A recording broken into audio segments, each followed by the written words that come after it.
Hey, what's up guys? Welcome back to my channel. My name is Kristen, and if you're new here, I talk about everything self-care.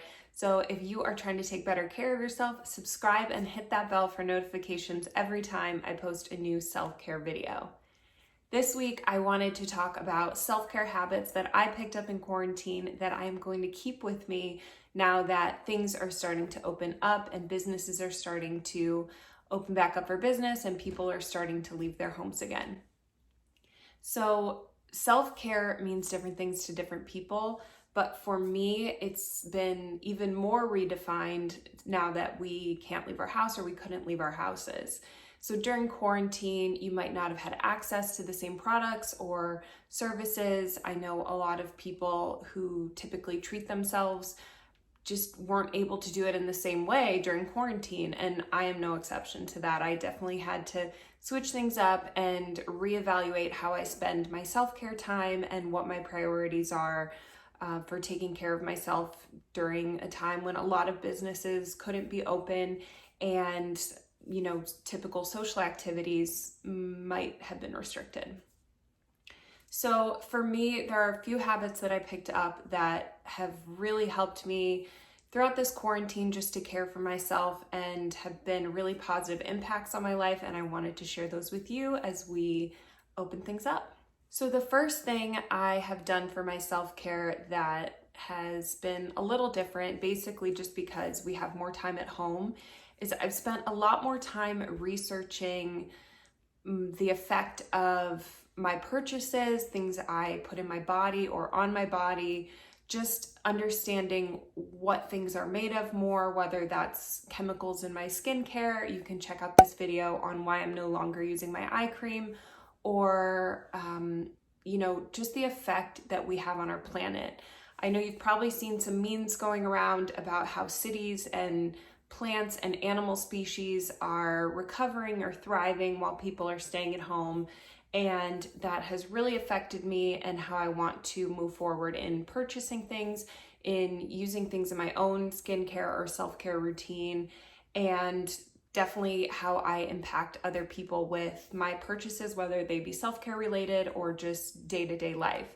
I think how we take care of our world and how we take care of our bodies makes a huge difference on how we feel. I know certainly how I feel, and I love to have those resources both outside myself and inside myself intact.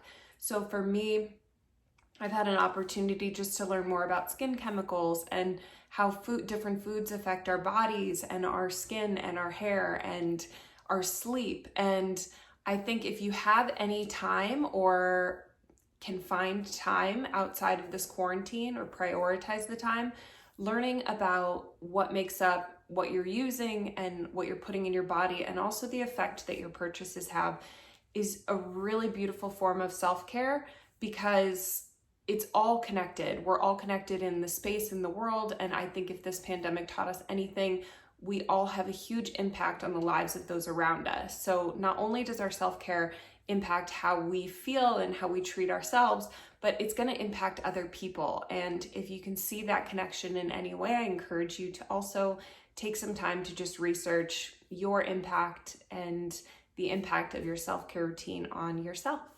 Another thing I have picked up is it's a mindset shift for me. So a lot of people have gone walking. Maybe you've gone walking. We are really fortunate to, if you're living in America, live in a country where we could walk outside of our house and get fresh air or get essential exercise.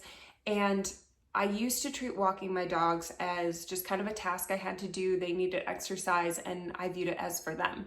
So during quarantine, it was also a really great mental health break for me to get fresh air, to get vitamin D, to move in a way that was going to be relaxing and actually reduce my cortisol, any stress hormone that I was going to have. Some people will run or they will walk aggressively, but if you walk kind of calmly, you can actually reduce your cortisol and have a really relaxing experience on your walk. And so I shifted, just making my walk a little more about my self-care and having a good time, and whether that was calling a family member to connect, whether it was listening to a good podcast or a comedian or something that was going to lift my mood. I tried to use that time as relaxing time for myself rather than viewing it as a task I needed to do for someone else. And I think getting my responsibilities done moving forward, I would like to focus my mindset on how is this serving me? Why am I choosing to do this? Like, definitely I love when my dogs are tired at the end of the night and happy and I can sleep really well, but also just the actual act of tiring them out, the actual act of taking them for a walk, to just use that time for me too, is kind of kill two birds with one stone mindset, and it's worked really well for me, and I'm gonna take that out of quarantine. Another habit for me that has been really great is regular lymphatic detox facial massages that you can do at home.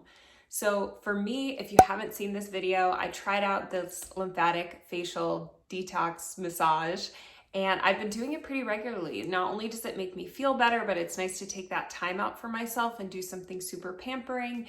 And I love the way it detoxes my face. It makes me feel less puffy. If you're sleeping more, if you're eating more salty foods, or you're not getting enough water, you're not moving around in the same way because of quarantine, it's a really great tool that I've found in my life to just help detox and move everything around, especially in the face area. So I've been doing those really regularly and really loving them, and I think I'm gonna keep that up post-quarantine too. Because we can't leave, I have picked up a new habit of checking in with myself when anything is off. So whether that's journaling or prayer or just finding a way to hear what I'm thinking and what I need out loud. I mean, 99% of the time, and I only say 99 because I don't know that it was perfect, but I can't find a situation where an outside problem couldn't have been solved with a thinking change for me. So 99% of the time, connecting with myself, seeing what it is that I'm thinking or afraid of or wanting to work through or needing from a situation that I would have gotten outside of myself that was no longer available because of the quarantine, just realizing that I could solve a lot of those problems just by going inward and dealing with what I was thinking has been really beneficial. If you guys don't have a tool for this, I have made a couple videos on the work of Byron Katie. I will post those in the description below so you can check those out after this. If you just need a way to work through your thoughts, if you have any anxiety or sad feelings of what's been going on, it's an excellent tool that I use regularly and have just more so leaned on during this time where things are uncertain and people might have fears or anxieties or misunderstandings about what's going on.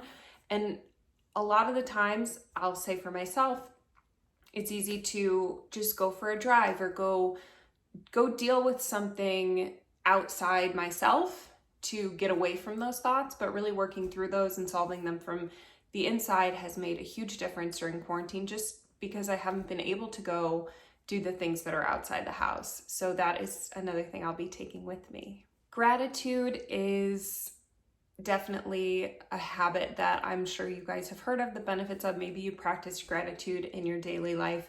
Just keeping a gratitude checklist for me has been really grounding.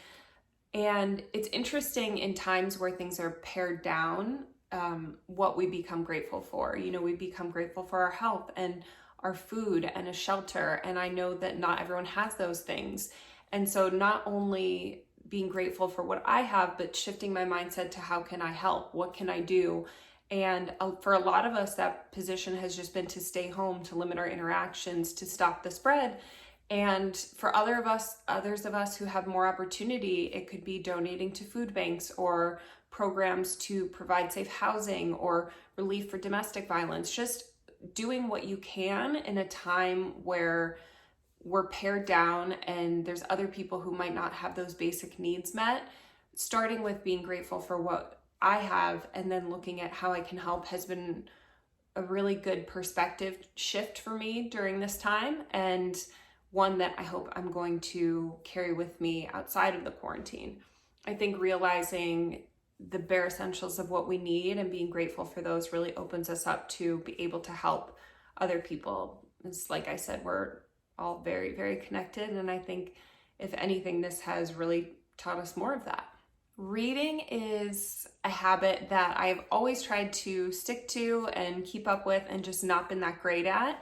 And during quarantine, I have started setting aside books and just keeping a mental list of the books that I want to read and trying to read them one at a time rather than a little bit at a time.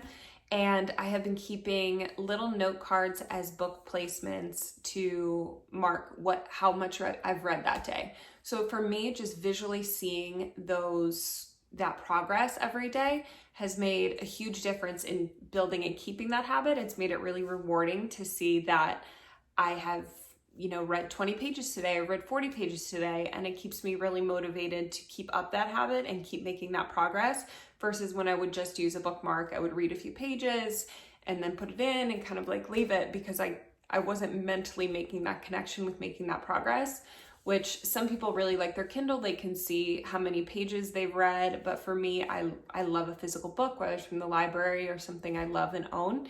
But just seeing that progress has really helped me stick with that habit, and I really hope to keep that out of quarantine. Thank you guys so much for joining me this week. Please comment below, what are some habits that you've picked up in quarantine that have been really positive that you hope to keep with you outside of quarantine? How have you been handling your quarantine? What are you looking forward to now that things are starting to open up again? And just let me know where you're at, what you're thinking about, what you're feeling, how your self-care routine has shifted. I love talking to you guys in the comments, and thanks for tuning in. I will see you next week.